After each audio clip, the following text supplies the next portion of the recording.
It's the most wonderful time of the year, with the chainsaws are roaring and blood is a-pouring as you shiver in fear.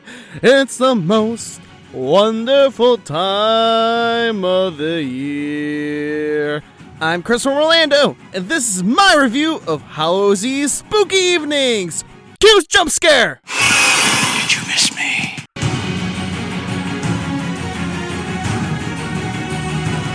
So, Chris, why are you only now doing your review? I absolutely follow you on Instagram and see you're there like all the time. Shouldn't you have done it like when everyone else did theirs a month ago? To which I say, yeah, probably. But I held off on it for a few reasons. One, as a scare actor, I know that there's usually some growing pains in regards to finding your groove during the event. People get moved around, characters are added and removed. It takes a little while for things to truly settle in. I went through the Icon's house on the 6th, and there was a new guy in there? He wasn't an icon, so I have no idea what he was doing, but yeah, things were still moving around. 2, I wanted to go through each house at least twice because I didn't want to have a bad run be what I based my review on. Also, I know how hard it is to be a scare actor and how much work goes into the event this year, so even if I rank stuff low, I still love all the effort put into it. Cool?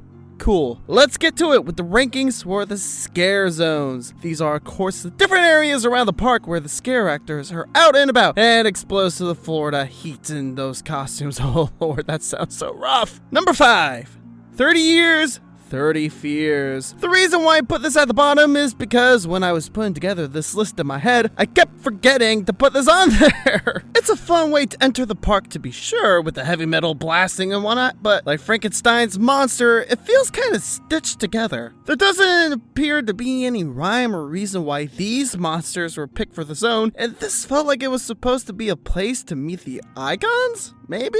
I don't really know, and that's kind of the problem. Still fun though. Number 4, Gorewood Forest. Ow! I was really hoping for more with the grand return of the Terror Queen. First off, the creature designs are really cool, and the fact that they have triggers and places to hide for their scares is pretty neat. But it's also just kinda there. There's nothing really to it. If this was placed in New York, we probably could have gotten something a bit more, but it also wouldn't make any sense because, you know, it's a forest. You know, I just wish there was a little bit more. Number 3, Crypt TV. Did you see that? The Crypt TV signal. For Crypt TV running around, trouble can't be far behind. And you know what trouble means? Headlines!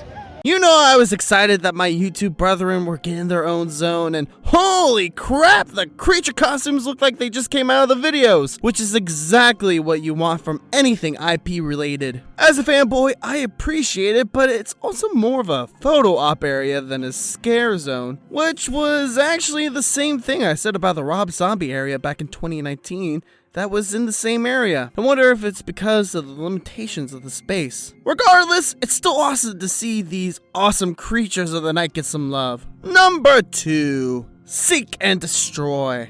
A prime example of why I waited to do this video. If I did this video after my first trip to HHN, this would have been near the bottom. I didn't like that 90% of the cast looked the same. I get that it makes sense with the story, but it's also really hard to find my friends in this zone. Also, it was impossible to tell what the controller was saying, and the fact that he looked like a Tron reject didn't help with his menacing aura. But over time, things started to change. They added in human victims to fill in the large area. The scare actors became more and more aggressive and interactive. And speaking of interactive, it was revealed you could interact with the controller, which is super rad. So well done, Seek and Destroy. You win the Most Improved award this year. And my favorite scare zone of the year is Lights, Camera, Action, Eddie's Revenge. Is it hypocritical that I put a scare zone with a seemingly random assortment of monsters at number 1, even though I put 30 years, 30 fears at the bottom for the same reason? Probably, but let me explain why I really like this one. Number 1, the theming is a bit more clear. This is clearly the best of 30 years of scare zone area. 2, The whole point of a scare zone is to feel like you're going into a dangerous place, a place where monsters either live or have taken over. This zone does the best job of making the area feel like pure anarchy, which is exactly the feeling you should have. But it also kind of feels like a party. You can tell that everyone is having a good time in this area, and that really shines through.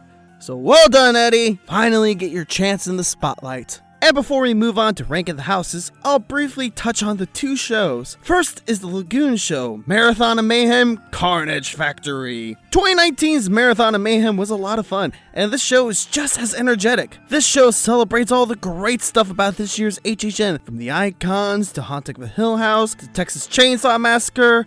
Oddly not Beetlejuice for some reason, I don't know why they left that out, but hey, at least Universal Monsters get some love. The sights and sounds make this a can't miss. And then we have Halloween Nightmare Fuel, aka Your New Kink, the musical, over at the Fear Factor stage. This show, as far as I know, is a completely in-house production from Universal, taken over from Bill and Ted because Universal got tired of almost getting sued every year, so they canceled it, and then Academy Villains, who got canceled for different reasons. This cabaret has everything. Fire twirling, fire that goes whoosh a lot, people spinning in the air, magic tricks, half people on bikes, appearance and men being tempted by this lady who looks like she just came out of Mortal Kombat, to scantily clad dancers of both genders, because this is 2021 and we respect all orientations around these parts. Overall, a fun show that I like better than most of AOV's work, but in my opinion falls short of Altered States. And finally, we get to the houses. And before we get into it, one, if you made it this far, it's too late to turn back now, so you might as well hit that subscribe button. And two, for the houses, I'll be giving out two special awards. The Eye Gouger Award for the best scenic design in a house, and the Final Girl Shriek for, in my opinion, the scariest house. So with that established, and you freshly subbed, let's get into it.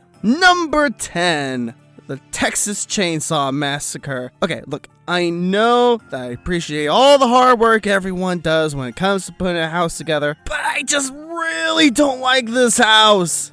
How? Let me count the ways. Number 1, it should not be difficult to actively breathe in a house. Like, I get what they were going for with the smell of slaughter and whatnot, but when I'm dry heaving just trying to get through it in one piece, you've gone too far. And I say that as a guy who worked in Nightingale's blood pit, which a lot of people said had a weird smell.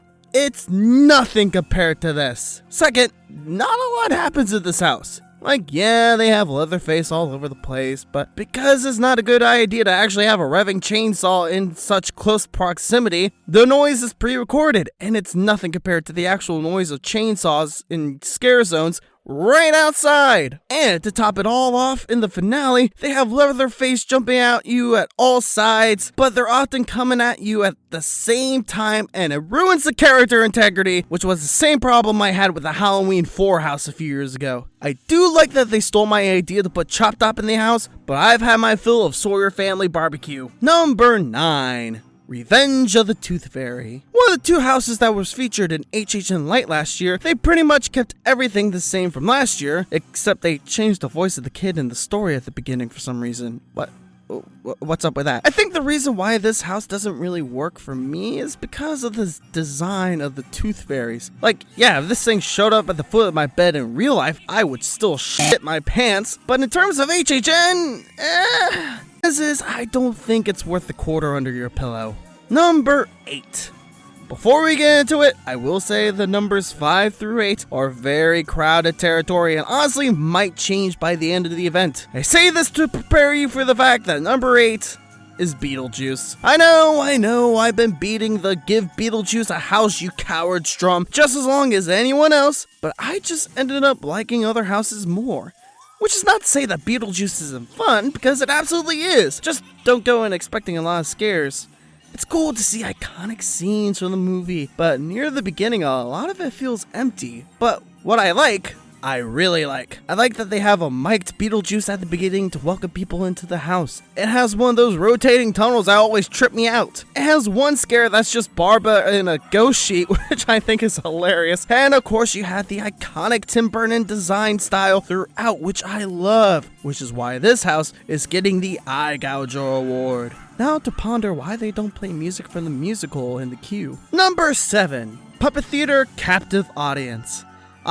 Sprung Tent 1, my old stomping grounds. I like the idea behind puppet theater. A bunch of actors getting trapped in an earthquake are bound to go crazy. Just see how we act during Tech Week and you'll understand. I actually remember going through the first time and realizing it was the same layout as Nightingale's. So I started looking for my old boo hole only to see that the area was covered by a bunch of clothes. And I got real sad.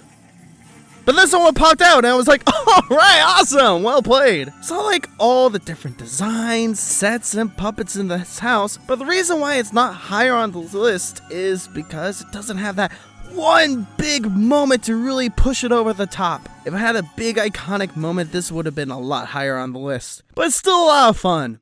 Encore! Number 6. Welcome to Scary, Horror in the Heartland. I've seen a lot of people dunk on this house, which I think is a bit unfair. But after talking to my roommate, I think I understand why. You guys know me. You know I love my Horror Nights lore. So when I'm going through this house, I'm like, oh hey, that's Hive. Hey, that's Leave It to Cleaver. Hey, that's HR Blood and Guts. Oh, that's awesome. I appreciate this house because I understand what it is. My roommate loves the event, but doesn't know the lore, so it didn't really do anything for her. And that might be why a lot of people don't like this house. It's because they don't get what it is.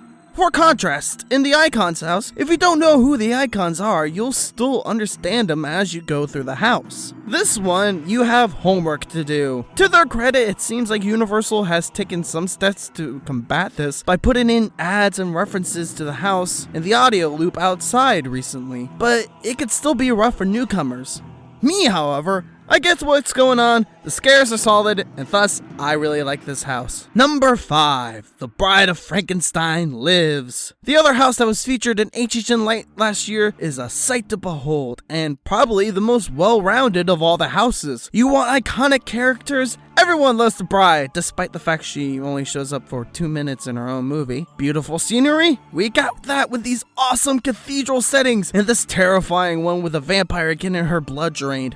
You want comedy? How about a vampire accidentally getting their face smashed in via an opening door, and of course, you mustn't disturb the master! Seriously, the assistant is the MVP of this house. I love her. They even have a flying scare, when it works. But this house is a solid follow-up to the Universal Monsters house from 2019, which was my favorite from that year. Number 4. Case Files Unearthed Legendary Truth. Y'all already know I love this house because I made an entire video about it. Watch it. Watch all my videos. Give me money. It really shows off Universal's creative side, being able to create so many cool and interesting monsters after they lost the rights to use Billie Eilish stuff, which, by the way, I go into much more detail in that video, so I won't waste too much time here. But know that there is more to this house than meets the eye. Number 3. The Wicked Growth Realm of the Pumpkin Lord. Talk about an impact! When this house was first announced, there wasn't too much we knew about it, but man did it pull through in the end. If you know how good Scarecrow the Reaping was, you'll understand it's the highest praise when I compare this house to that. It was a close call between this house and what's next on the list for my Final Girl Shriek Award, but know that this house gave me my single biggest scare. Well done, guy who just threw himself full force at a bunch of bungee cords. Well played. And all the scare actors in this house are like that. They're very intense, which is exactly what you need in a house like this. I also really like how each section has different creatures, and they're not just slight variations on some pumpkin demon. And of course, there's the Pumpkin Lord himself at the end, and wow, what a design! I would not be opposed to seeing more of this guy in the future.